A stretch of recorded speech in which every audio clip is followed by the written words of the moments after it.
Seguimos aquí en Para Toda Mujer y llega el momento de hablar con nuestra querida licenciada María de los Ángeles Guzmán, Campo Guzmán. ¿Qué tal, Mari? ¿Cómo estás? ¿Cómo estás, Susana? Bien, gracias. ¿Todo lindo? Todo lindo. La última semana ya del mes de agosto. Se nos va el mes de agosto. Por suerte. Sí, ¿no? Este mes bastante raro. Fue el tema del calor, el viento. El viento, bueno, es característico de este mes, pero bueno, sí. Ojalá que septiembre esté mejor. No, septiembre es bárbaro. Sí, es el mejor mes del año, lo que decíamos al principio. Mari, hablando del tema del trauma, ¿por qué el trauma es una enfermedad? Bien, yo al principio de tus programas había comentado que el trauma era una enfermedad olvidada de la sociedad moderna, no sé si recuerdas, sí. Muy olvidada, creo yo.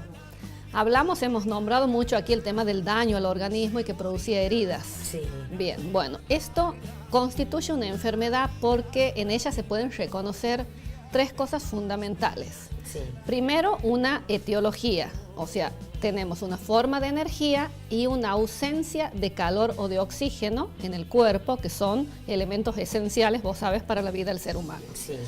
Después tenemos sintomatología.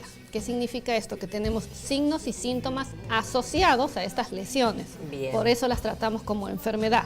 Y al estar asociados podemos ver que se nos presentan, por ejemplo, son lesiones identificables para cada tipo de traumatismo.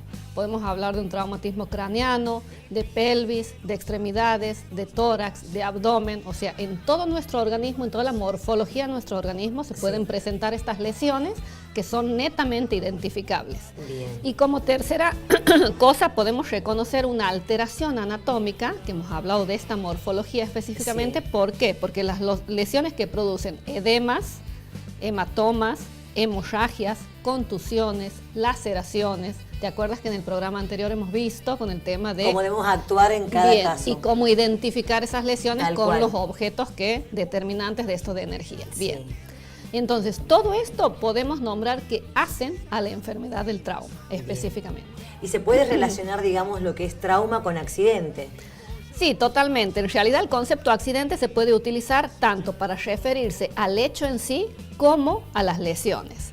Pero ¿qué pasa? O sea, según la Organización Mundial de la Salud, yo te he traído hoy estadísticas palpables, las últimas que tenemos, dice que tanto las lesiones no intencionales y las intencionales, llámese violencia, esto cuando hay una lesión intencional porque alguien me la provoca, no porque sea un accidente, que vamos a ver bien qué es el accidente, constituyen una amenaza para la salud de todo el mundo. Esto hace a un 9% de la mortalidad global, de lo cual 5.840.000 personas mueren por lesiones y 16.000 personas mueren por día, por trauma. Por día. 8 de cada 15 causas de muerte son personas de entre 15 a 29 años. Jovencitas. Joven, pero muy jóvenes. Y están relacionadas sobre todo con la violencia y la no violencia, o sea, lesiones traumáticas, ya sea por accidentes o por no violencia. Uno de los datos fundamentales es que el 10º lugar lo ocupan las lesiones provocadas por colisión vehicular, sobre todo en los peatones, que corresponde a un 80%. ¿En los peatones? En los peatones, o sea que imagínate lo que estamos hablando, es abismal. La verdad, esto es recién sacadito del horno, por decirlo de alguna forma. Reciente. Exactamente, reciente, sí. Bien, vamos a seguir con esto en un ratito. Totalmente. Seguimos en un ratito con María. Nosotros ahora es momento de presentar a nuestra querida estilista Lili Palacio. Atención, mujeres, esto tiene que ver con el corte de puntas. ¿Cuáles son los beneficios y cómo se lo realiza? Lili Palacio nos cuenta. Bueno, nuevamente desde el Salón Liliana Palacio de Formosa 96, hoy tenemos otro trabajito. Presentamos hoy un corte de puntas. Un corte de punta, pero así de poquitito, muy poquito. Vamos a cortar con maquinita. Como lo podemos ver, este pelo está terminado, tiene color, está hidratado con un shock de uvas para darle suavidad, para darle peso, darle caída. Porque ahora los pelos están porosos, parados, porque hay que hidratarlos. Entonces por eso lleva un shock para poder bajar todo ese frizz.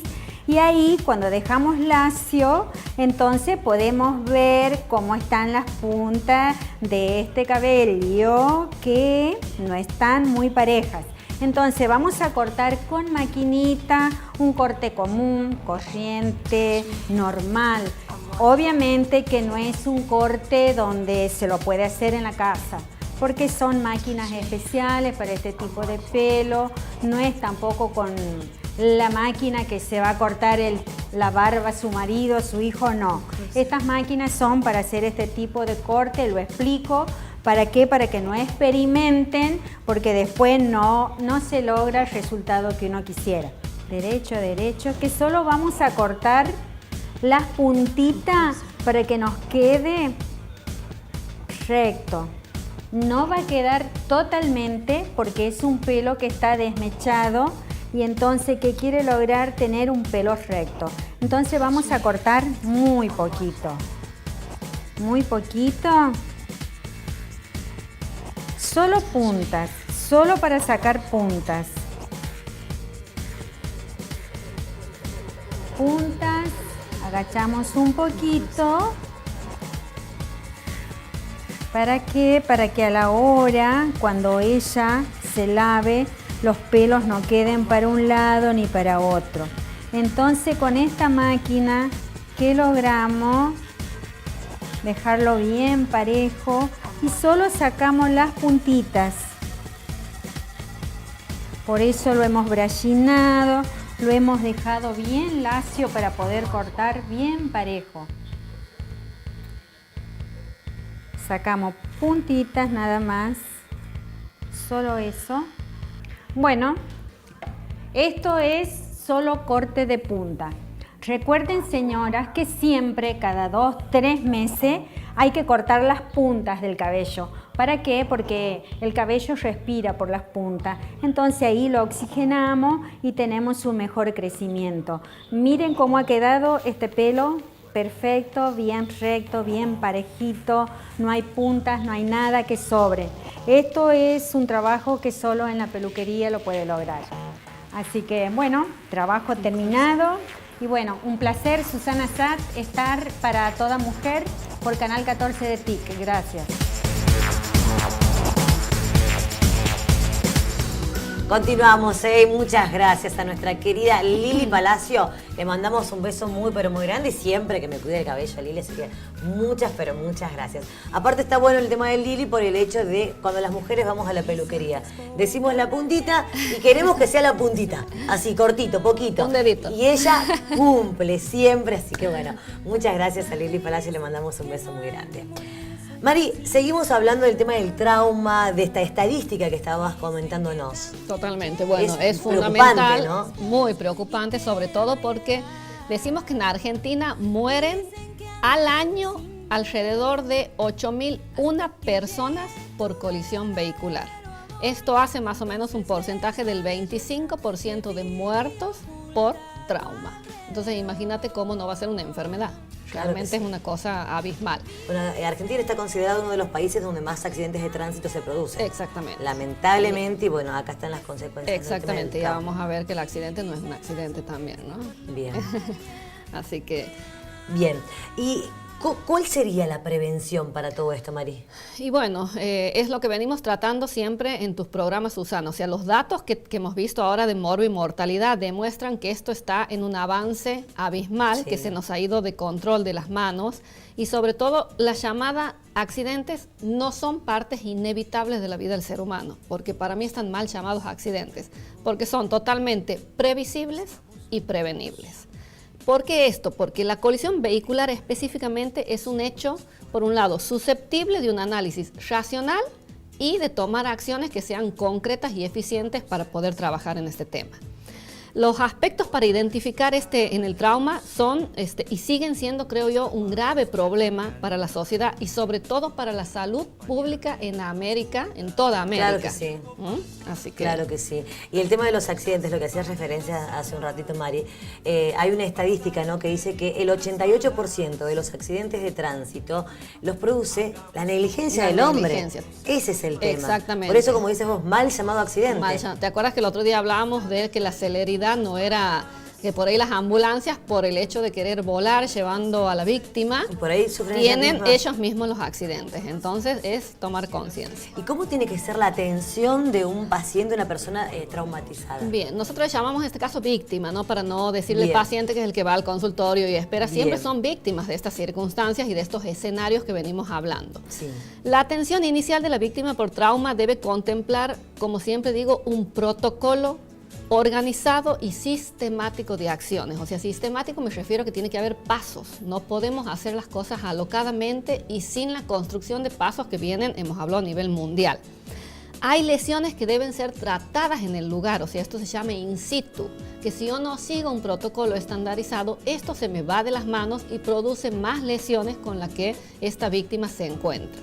Aparte, quienes estamos en esta ardua tarea de la prevención que venimos repitiendo, plasmamos diariamente el deseo de que esta atención inicial del trauma no sea un trabajo individual, personalizado, sino que sea un trabajo en equipo. Tal ¿Qué cual. significa esto? Que debe tener un equipo multidisciplinario, porque aquí se habla de quirófanos, de cirujanos, de anestesistas, de especialistas en huesos, de especialistas en trauma, o sea, específicamente todos en conjunto. Pero ¿qué pasa? Debemos hablar todos el mismo idioma. Así No es. podemos hablar individualmente porque no logramos nada.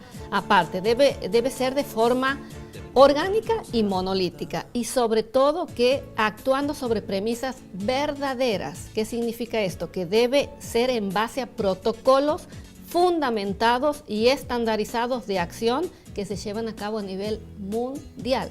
Los países del primer mundo ya han erradicado prácticamente el tema del trauma y de la atención inicial del trauma, por la concientización que se hace y porque lo toman de otra manera. Nosotros seguimos teniendo las rutas en mal estado, seguimos andando en moto sin casco, seguimos andando porque tenemos el auto nuevo a 170, lo hacemos llegar porque dice 200 el Lo queremos velocímetro, probar y- lo queremos probar. No sé si has visto esa chiquita que le regaló el auto 15 años. 15 emisiones, 15 años le 15 regalaron años. y mató a Bueno, un chico entonces, de 22. Tomemos conciencia, Susana.